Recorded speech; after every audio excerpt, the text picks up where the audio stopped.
Kaum muslimin sidang jamaah Jumat rahimakumullah. Sesungguhnya jalan menuju surga itu sangatlah banyak, meskipun pintu utamanya cuma 8 buah. Sebaliknya, jalan menuju neraka pun juga sangat banyak, meskipun pintu utamanya cuma 7 buah. Hendak masuk ke pintu yang mana kita? Tergantung kepada amal apa yang sudah kita kerjakan di jalan Allah Subhanahu wa taala. Sebesar apa surga yang kita harapkan nanti tergantung kepada amal apa yang sudah kita lakukan di jalan Allah Subhanahu wa taala. Kaum muslimin sidang jamaah Jumat rahimakumullah. Ada orang yang masuk ke dalam pintu surga lewat ibadah solat yang khusyuk. Ada orang yang masuk ke dalam pintu surga lewat membayar zakat yang ikhlas dan sempurna. Ada orang yang masuk ke dalam pintu surga lewat ibadah puasa yang sempurna dan diterima. Ada orang yang masuk ke dalam pintu surga lewat amal ibadah pergi haji dan umrah yang mabrur. Dan ada juga mereka yang masuk ke dalam pintu surga lewat ibadah sedekah dan amal-amal kecil yang lainnya yang terkadang mereka tidak sadar saat melakukannya.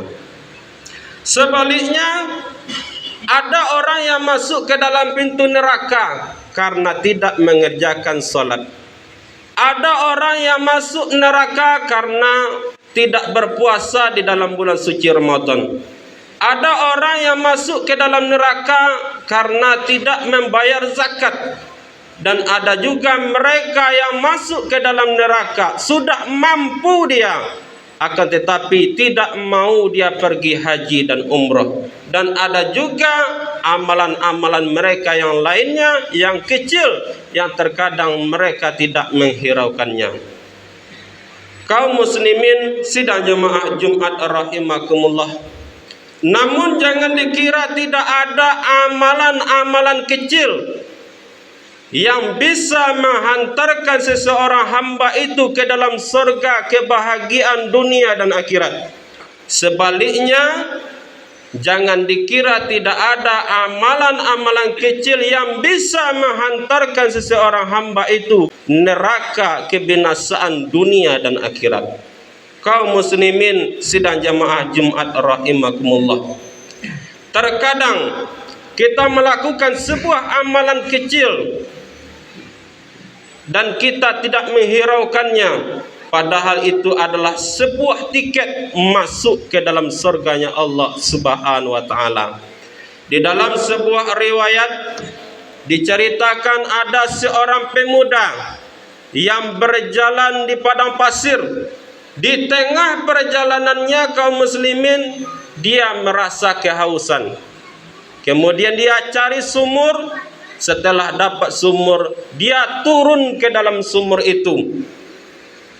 Kemudian dia minum daripadanya. Selesai lepas dahaganya, kemudian dia naik ke atas. Dilihatnya lah ada seekor anjing yang sedang menjilat-jilat tanah. Timbul rasa iba di dalam hatinya. Kemudian dia berkata di dalam hatinya, mungkin anjing ini merasa kehausan sebagaimana yang aku rasakan tadi. Kemudian dia turun lagi ke dalam sumur.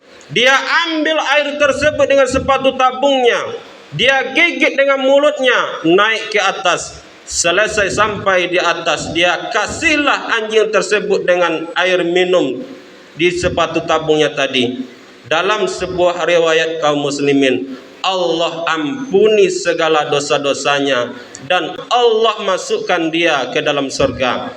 Jika memberi minum seekor anjing saja dapat menghantarkan seseorang itu masuk ke dalam surga, bagaimana kaum muslimin jika yang kita beri minum itu adalah anak-anak yatim, kita beri makan itu adalah fakir miskin, jika yang kita bantu itu adalah orang-orang yang tidak berpunya, Dan jika yang kita bantu itu adalah saudara-saudara kita yang ditimpa musibah saat ini, yaitu beberapa hari kemarin kena musibah banjir, kita bantu mereka, mungkin ampunan Allah dan surganya Allah jauh lebih besar daripada orang yang memberi minum seekor anjing tadi.